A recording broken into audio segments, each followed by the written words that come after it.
In November 2021, at the United Nations Climate Change Conference COP26 held in Glasgow, President Muhammadu Buhari announced Nigeria's commitment to achieving net zero emissions by 2060. Following this, Vice President Professor Yemi Osinbajo launched Nigeria's Energy Transition Plan (ETP) on August 24, 2022, establishing the country's strategy to reach net zero emissions energy by 2060. So joining us now is Muntaqa Umar-Sadiq, the head of the Energy Transition Office at the Office of the Vice Presidency of Nigeria. Great to have you here and welcome on the show. Mr. President announced Nigeria's net zero aspirations during COP26, and he outlined this in an energy transition plan. Can you tell us more about this? Sure. Thank you very much for having me. Yeah. The Energy Transition Plan really seeks to address our dual crisis of energy poverty on the one hand, as well as some of the impacts of climate change. More recently, we have been confronted with issues around flood, desertification, erosion on the one hand, and of course on the energy access side, Nigeria is, I believe, the single unelectrified bloc in terms of population. We have major issues. Over 175 million Nigerians that lack access to clean cooking solutions.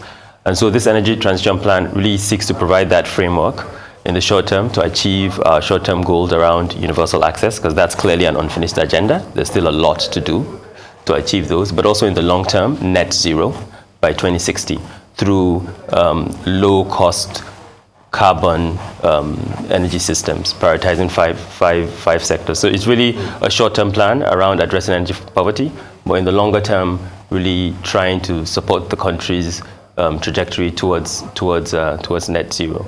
But it's a plan that really reflects a vision of Nigeria to have vibrant industries powered by low-carbon technologies, to have schools and power healthcare centers powered by renewable energy, for example, and to have the dignity of Nigerians and enable them in terms of their productive uses, and electric mobility as well. So our streets lined with electric vehicles. So it's a forward-looking plan, but the work to build the right foundations for that to happen needs to happen now. Yeah. Well, thanks. Achieving the energy transition goals in Nigeria requires significant financial, contribution resources. And the Energy Transition Office is convening a private sector roundtable in Lagos today, from what we hear. What is the objective of this roundtable engagement, and what is the role of the private sector in supporting Nigeria's energy transition plan?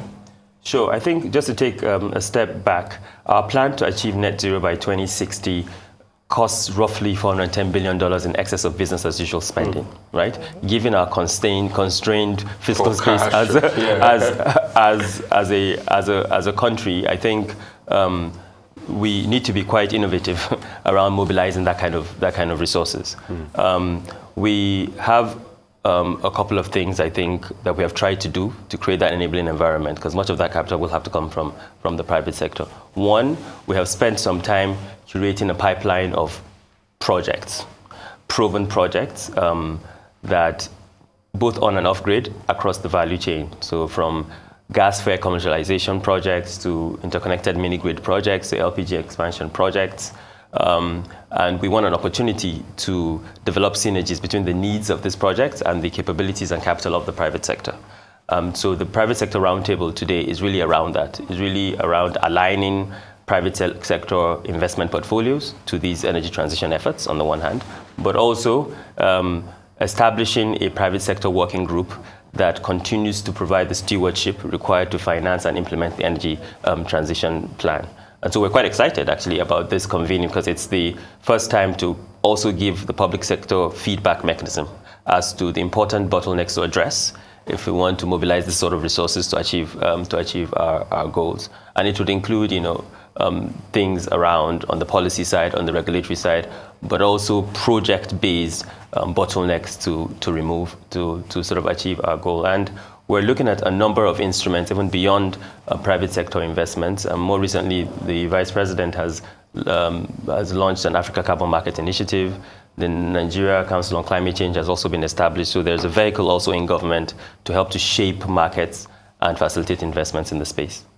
So how can we balance clean energy with just a transition that provides true climate justice for Nigeria? Well, I think we have to have a nuanced view about what we mean by energy transition in this context, right? I think energy transition means different things to different people. And I think for us, we need space to industrialize, right, within our context.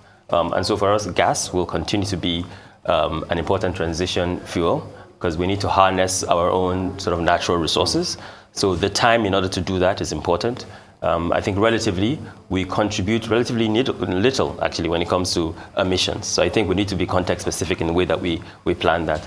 And second is that as you look at the cost curve of the technologies like renewable or green hydrogen down the line, there's an opportunity off-grid to support the scale-up, right? Meaning with mini-grids, with solar home systems. And so that integration, both on-grid but also off-grid opportunities to be able to accelerate the coverage for electricity, I think is an important conversation. The third piece, I think, for us is around jobs, right? I think in our context, aligning energy transition to our economic priorities, so lifting 100 million people out of poverty, ensuring that in the oil and gas sector, how do we rescale and support the human resource shifts required, whether it's in renewables or other important sectors. This is the time to begin to build that capacity and shift going forward. So I think those are the important implications when we say just and equitable transition in this context. And I think the private sector too is an important part of that, whether it's through technology transfers or capital. And having the international community really recognize the fact that in the context of gas investment from EU, that decades of gas and space required for investments is important. So yes, for us, just means jobs. It means gas as an important transition fuel, and it means a minimum energy threshold of roughly 1,000 kilowatts hour per capita for Nigerians is sort of an important piece of the conversation. All right, great. So I like that you've spoken about collaborating with the private sector a number of times when we were speaking. And later on today, you have a roundtable with the private sector. Who are the participants who are joining you? Is it a closed meeting or is it open to the public to participate? And then what would you be looking at as an outcome from this roundtable? Sure. So the private sector constituency relevant here, both on the supply and demand side, so providers of capital, but also the developers that we need. Our energy transition plan has 5 important verticals, so 5 sectors that we have prioritized. They represent 65% of our emissions in Nigeria.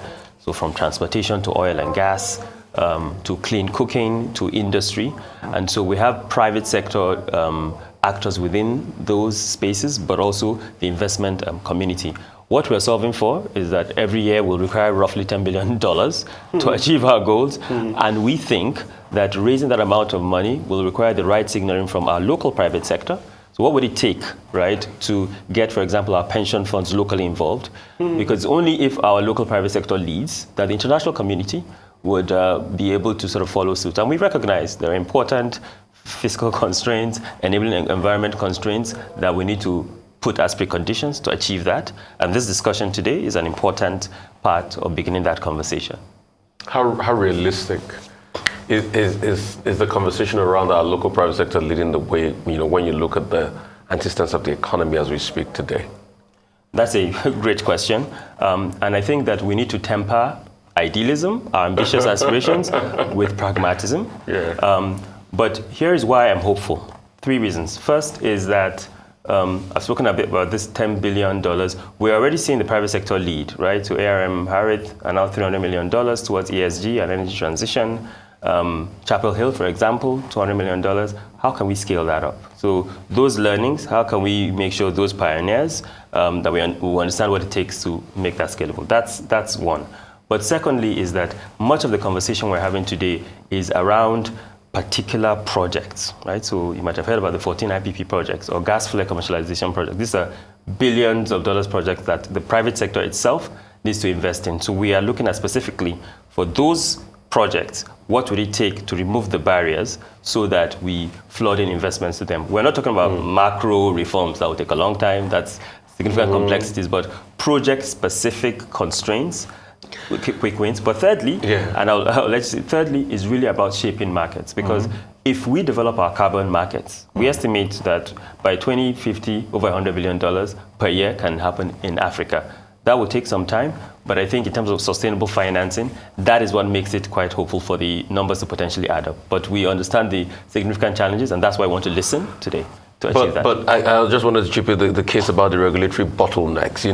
You kept on talking about the carbon flaring. We know that this has a gas flaring project, a commercialization project. This has been on for a while. Good, yes. But we've not been able to hit, terra firma as regards this because, as we both know, the regulatory bottlenecks, even the policy somersaults, all right, the tactical policy somersaults. A clear case is the Ministry, Petroleum Resources talking about at some point the institution of CNG gas to be used in cars and the likes, which we thought it was a cleaner version of fuel and all of that. But where's the policy today? So how do you straddle through those bottlenecks? So I think the devil is always in the detail when it comes to policy, right? And we are under the impression that, one, having a detailed energy transition plan that just provides the longer term framework to achieve what we want to do in electric vehicles. So in fact, to speak to EV, we have two options. On the one hand, leverage our natural gas, right? And CNG. use CNG, good. And that way, but automobiles are, typically in this context, second-hand, right? Second-hand markets in a sense. And so there is that risk of stranded capacity, if you like, right? In terms of where the world is going. Or on the other hand, we can go directly to electric vehicles, right? So what we have spent a lot of time doing is that mainstreaming or alignment between the NDC on the one hand and the Energy Transition Plan, right? And because the Vice President chairs an Energy Transition Working Group that includes all of the actors, right? Meaning from power, transportation, but even the private sector associations, there's some consensus around, okay, what would it take for government to achieve some of this e-mobility? And that has taken a lot more time than I would have thought. We spend most of our time doing a lot of internal government coordination and alignment around policy coherence. Now, second and linked to that is that, there's a political transition now going on, right? So we're trying to spend a lot of time looking at the institutionalization. So distilling much of what is in the Energy Transition Plan towards the policy guidance and directives needed in the Ministry of Environment and Transportation to make some of these things relatively more irreversible and address some of the policy inconsistencies. Because we recognize that, yes, we have seen that happen. And for the gas flare commercialization projects, we've had over 2 or 3 false starts. You're totally right. And these sorts of conversations, so in fact, the sponsors of the gas flare commercialization are attending this meeting to... Where is this meeting happening? It's today at 12:30. 12:30. Yes, Nordic Hotel. So you're all invited. Yeah, I asked if it was open to anyone or it's just by invitation. So we have been quite deliberate about the projects that we have invited, right? However, much of this is really around accountability and listening to felt experiences of these projects, including gas flare commercialization project, but it's quite open to the private sector, broadly defined. Yeah. So yes. All right, just one question for you in terms of, I know you lean quite heavily on the private sector and buying in their interest in just energy transition, but I think a first place of conversation is the government as well. So even though there's an energy transition team, sometimes the body language or perhaps the policies of the government do not speak to the readiness to embrace just energy transition. Earlier today, we talked about the exploration of oil in Nasarawa State. So if you're talking about this, what's the body language of this? I mean, well, you said it's a transition government, we're transiting now, but just mention that the government takes the lead. I mean, the World Bank chair is being removed, and one of the reasons is because of his denial of climate change. But this government, how well do you think they've done in terms of promoting it? So I think a lot of people assume that when we say transition, we mean leapfrogging overnight to solar capacity, to green hydrogen. No, we have been quite open and upfront about the fact that we need space to industrialize through gas as a transition fuel. So what the government is doing, you mentioned Nasarawa, in my state, Bauchi State as well, is very consistent with how we have laid out the decarbonization milestones of the energy transition plan. So just to start there. The second aspect is that we think that the plan will require deploying significant renewable energy, about 5.3 gigawatts every year till 2060. And so doing activities around green manufacturing, assembly, will be an important piece of unlocking that space. So I think those two levers, gas, but also the new technologies towards transition, will be quite important. And in terms of government, I think the most important thing that government has done is really passing the Climate Change Act, right? So more recently, we have seen the National Council on Climate Change. So there is now an institutional anchor to drive a lot of, and it's new, right? So it's still early. Capacity will be obviously required to scale up, but with great leadership and drive to take on both the climate change issues, but in a manner that is consistent with our energy transition. Well, thank you so much, Muntaqa Umar-Sadiq, head of the Energy Transition Office, for speaking to us this morning.